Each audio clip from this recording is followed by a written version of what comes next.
orang yang dianggap alim gitu. Dia disuruh ngerokok sama kiainya. Nggak lama ada kepiting datang bawa korek. Kiai bilang, udah kan udah ada yang nganterin. Ya. Ketika orang menerima cerita-cerita keajaiban semacam itu, jangan kemudian orientasinya jadi pengen kayaknya bisa dipelajari kali membuat keajaiban kayak gitu. Menerima justru banyak terjadi perdebatan gitu. Akhirnya terjadi hal-hal yang tidak diinginkan gitu, seperti yang baru-baru ramai terjadi, ada pembubaran pengajian segala macam gitu kan.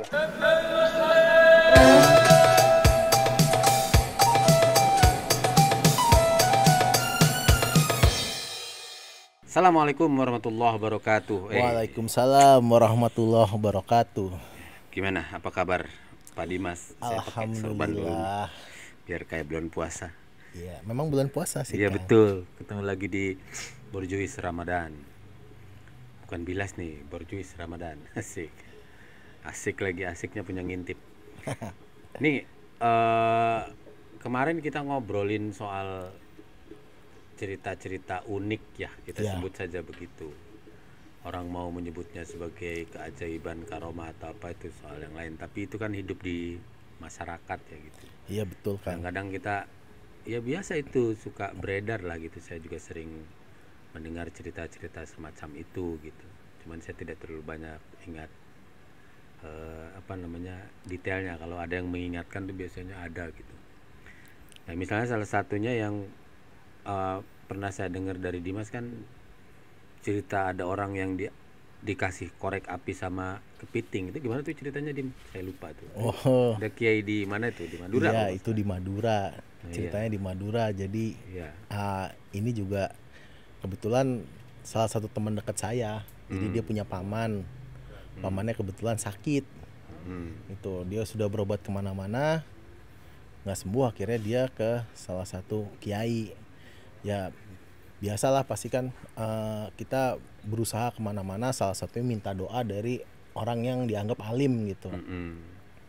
Nah akhirnya pada saat itu dia disuruh ngerokok sama kiainya. Kebetulan lagi COVID, jadi memang jarak antara kiai sama si orang ini agak jauh lah. Jadi kiainya di dalam, di rumahnya, dia di belum lama saung. dong, kalau COVID belum lama ya? Belum lama. Nah terus saat itu rokoknya dikasih, koreknya nggak ada. Nah, dia nanya kan gitu, Kiai ini koreknya mana ya? Udah nanti ada yang nganterin gitu. Nah, terus tiba-tiba nggak lama ada, karena itu kan posisi rumahnya di pesisir pantai gitu. Madura gitu. Ya nggak lama ada kepiting datang bawa korek gitu. Udah akhirnya Kiai bilang, udah kan udah ada yang nganterin ya gitu. Jadi ya kisah-kisah kayak gitulah gitu, banyak yang sebenarnya kalau secara nalar dan logika sih nggak kena gitu, agak aneh gitu, kisah-kisah yang agak aneh, tapi memang cuman kebetulan diceritakan sama yang mengalami sama yang mengalami gitu. Nah jadi seperti itu Kang, kurang lebih. Itu katanya ada yang ngisi bensin pakai air laut juga ya? Ada juga yang dia cerita sama Dimas. Ya dia kebetulan nih orang yang sama, dia cerita. Jadi dia lagi jalan-jalan gitu kan, naik motor, tiba-tiba ada ketemulah sama kiai. Kayaknya udah saya ikut gitu. Di jalan kemana-mana nggak jelas gitu kan. Nah bensinnya udah mau habis nih. Akhirnya si kiainya bilang, udah tuh ambil aja air laut gitu, isi gitu. Udah setelah diisi bisa lagi muter-muter ke mana-mana gitu. Dan ya memang itu kiai-kiai seperti itu tuh yang dianggap kiai jazab ya gitu. Jadi yang memang kadang tindak tanduknya seperti apa gitu. Jadi susah dinalar dengan logika gitu. Nah itu kalau Kang Nanang pernah tuh dengar kisah tentang kiai jazab atau majedub yang seperti itu tuh. Itu menurut pandangan Kang Nanang gimana Kang? Ya yang tadi itu, kalau detail ceritanya saya tidak terlalu ingat, tapi cerita-cerita keajaiban atau sesuatu yang tidak masuk akal begitu sering dialami gitu. Di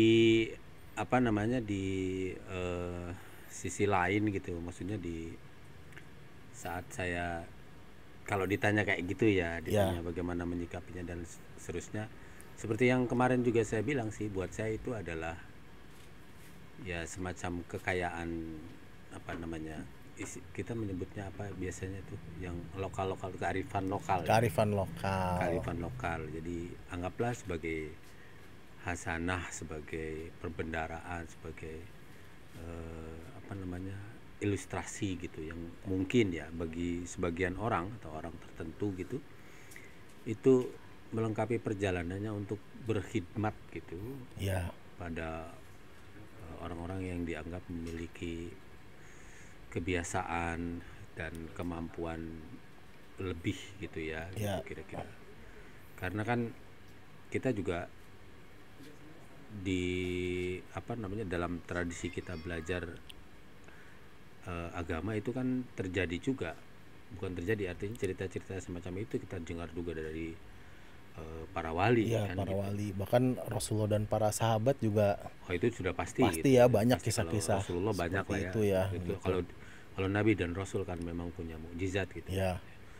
Nah, kalau orang mempersoalkan itu sebagai apa ya, sesuatu yang berbahaya atau tidak, menurut saya juga apa ya, berlebihan, karena pada akhirnya juga kita hidup dengan cerita-cerita semacam itu bukan hanya dari sumber-sumber yang berkaitan dengan para ulama atau tokoh-tokoh yang jazab tadi itu, yang para ulama yang memiliki kelebihan spiritual gitu.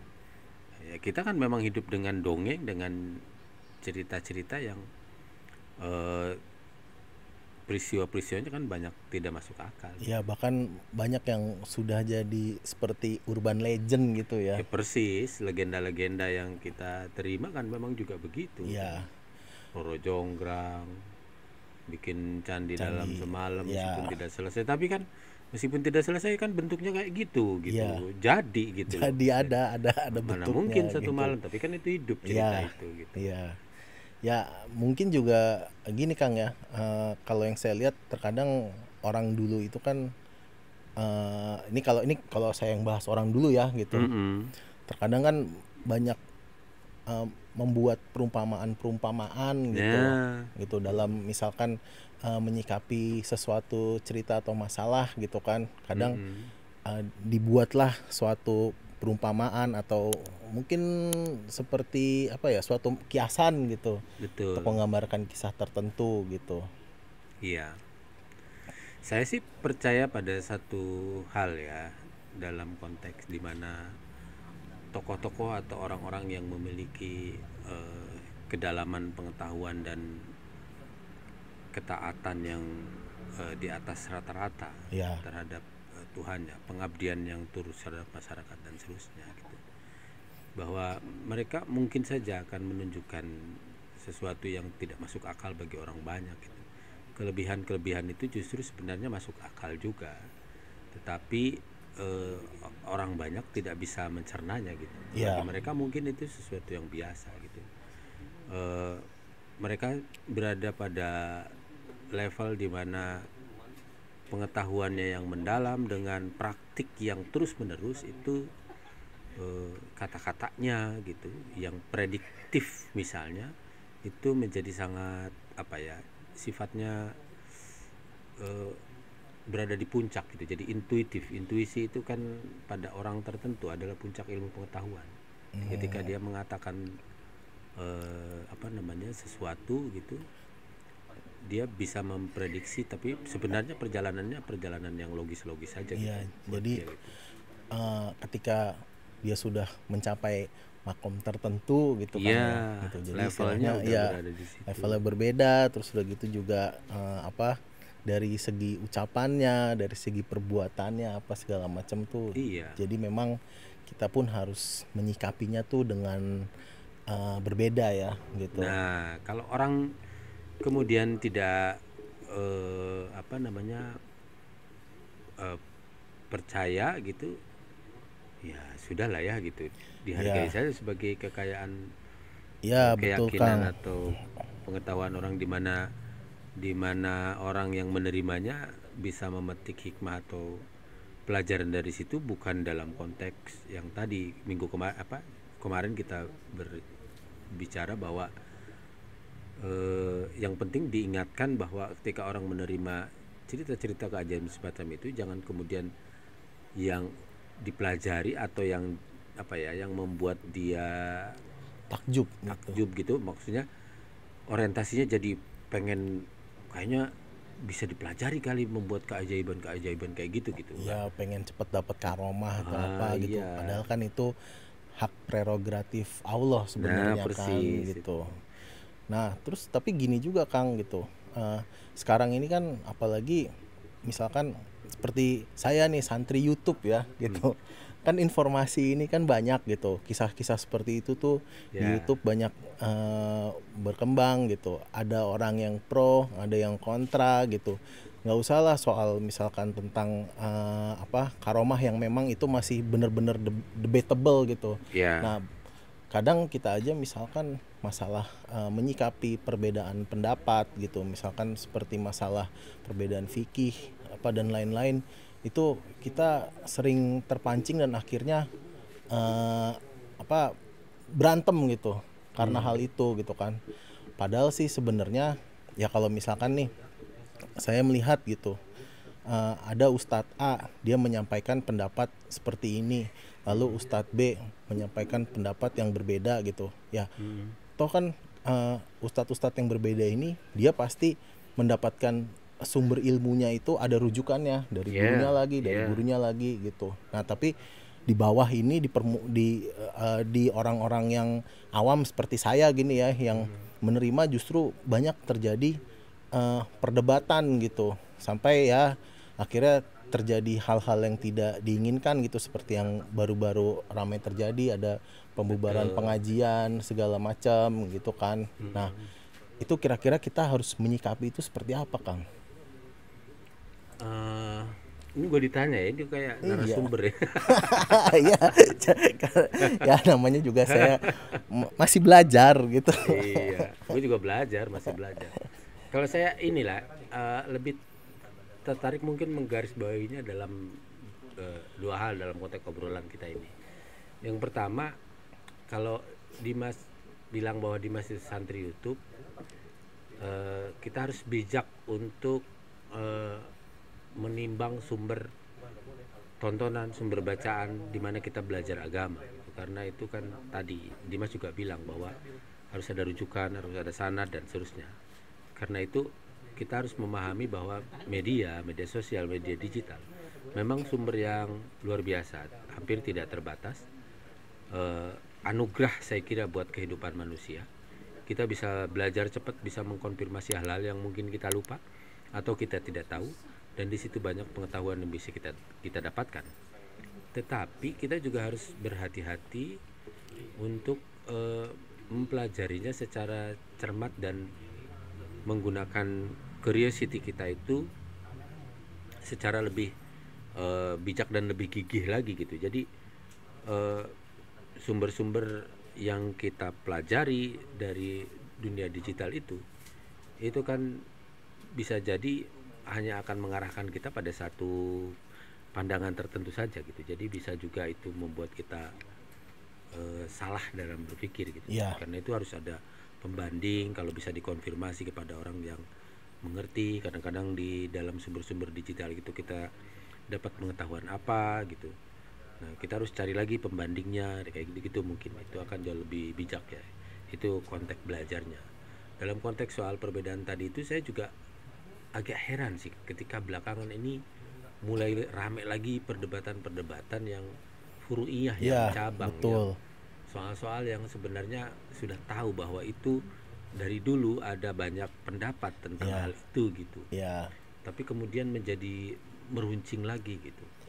Kalau kita melihat persoalan yang berkaitan dengan tauhid, mungkin semua orang sepakat gitu untuk menganggap itu ya sudahlah, itu salah gitu, serahkan ke hukum dan seterusnya. Kayak misalnya baru-baru ini muncul seorang yang mengaku nabi dan dia punya kekuatan katanya multi super telepati yang dia bisa. Oh, sekarang ada lagi Kang nabi baru Juga. Kang. Ada lagi ngaku nabi baru Nah sekarang itu ya. ada itu. Masya Saya baca Allah. gitu. Kocak juga, dan dia Iya, mengumumkannya melalui media media sosial, sosial gitu. direkam gitu dan resmi sekali di sebuah lapangan golf. Itu keren juga Iya. sih. Tapi ada yang percaya ya sama dia gitu. Nah itu herannya. Saya kira dia tidak akan muncul kalau tidak ada pengikutnya. Iya, Biasanya pasti. ada gitu.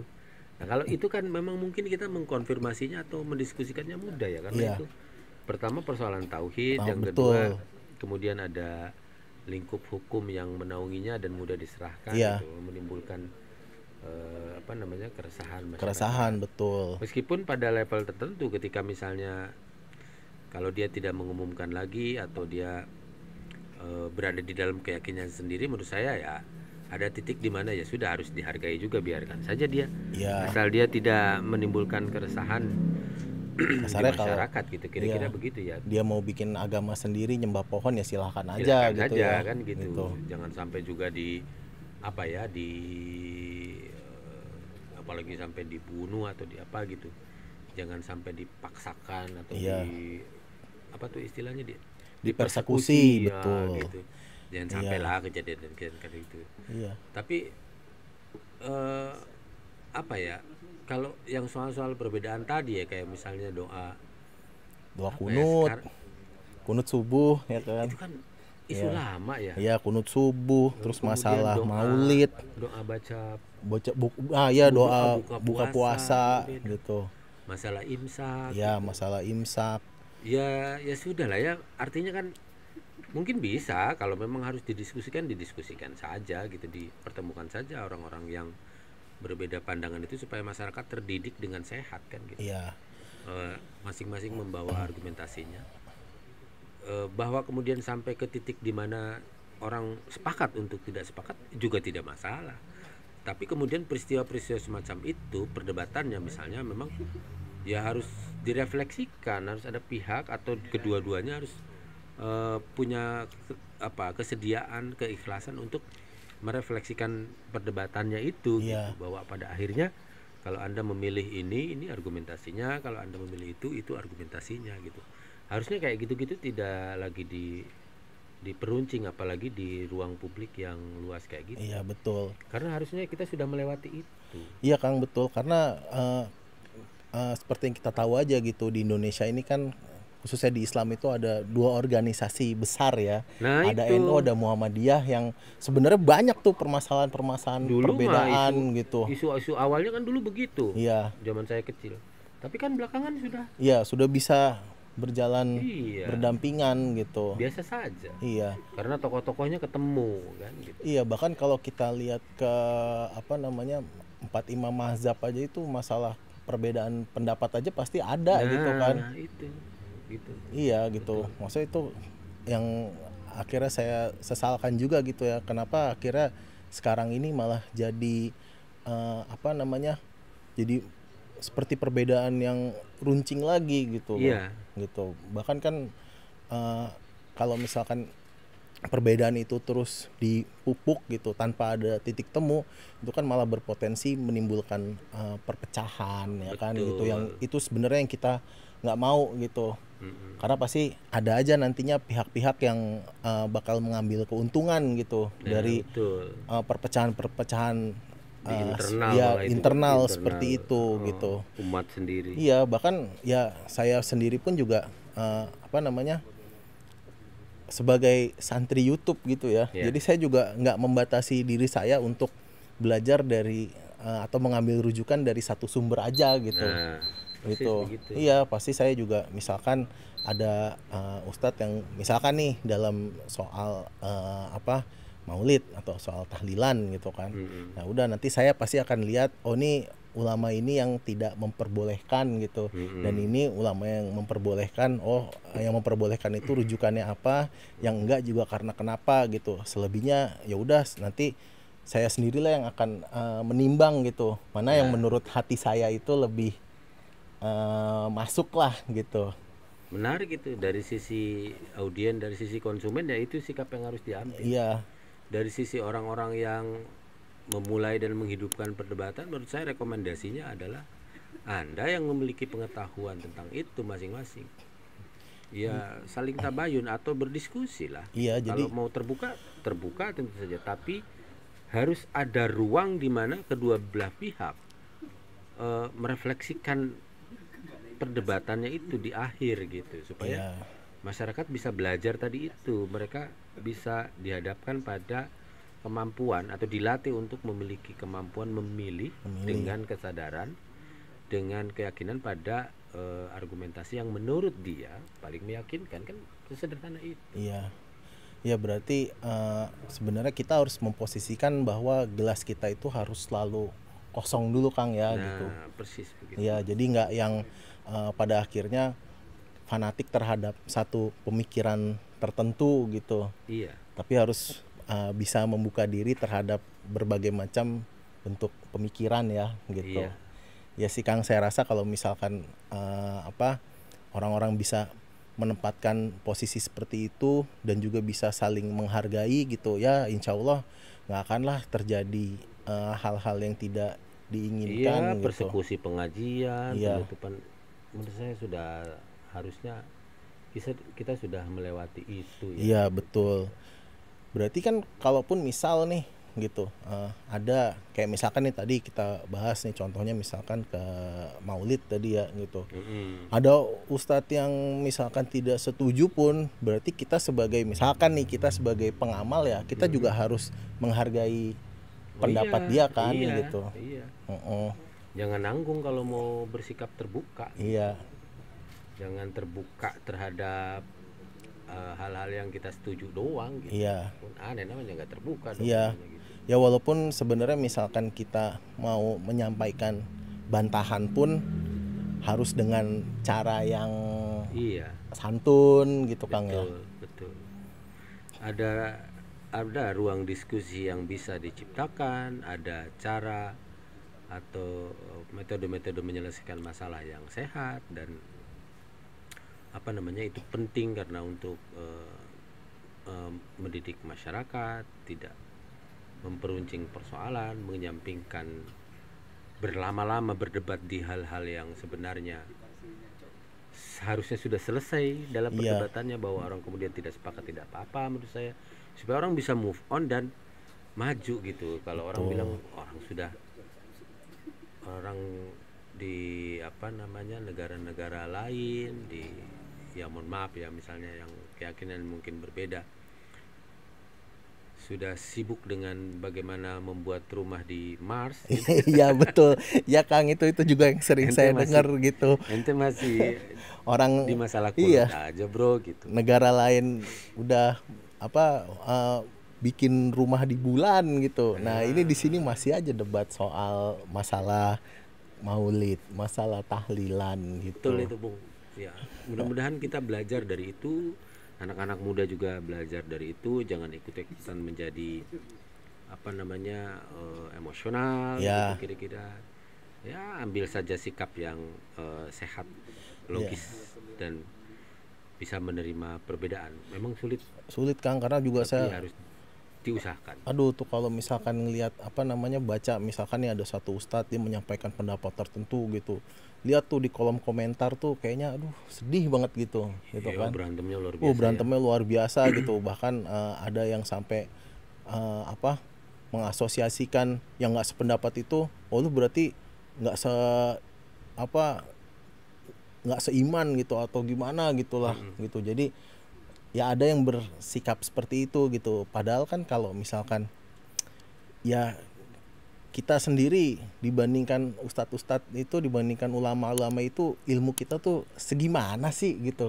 Mereka yang udah sekolah bertahun-tahun gitu, mereka punya pendapatnya sendiri dan lain-lain. Ya kalau misalkan yang mau mengoreksi adalah orang yang memang selevel gitu, ya itu silahkan. Cuman kan ya kita ini apalah artinya gitu dibandingkan mereka gitu. Makanya saya sampai saat ini sih ya selalu menempatkan diri jadi lebih baik jadi orang bodoh lah gitu. Orang bodoh yang mau belajar gitu dibandingkan orang yang nggak mau belajar tapi so tahu gitu. Iya. Dan kita kan terkenal ya, netizennya emang paling parah gitu. Oh luar biasa. Netizen kita. Makanya dalam konteks sebagai umat masyarakat ya kita harus belajar menjadi pembelajar yang rasional, kritis, hati-hati gitulah. Jangan jadi netizen yang kalau di situ mah berani-berani aja karena nggak berhadapan, jadi ngomongnya bisa kebablasan orang gitu. Iya, ya kecuali misalkan mungkin kita hafal Quran, hafal ratusan ribu hadis gitu.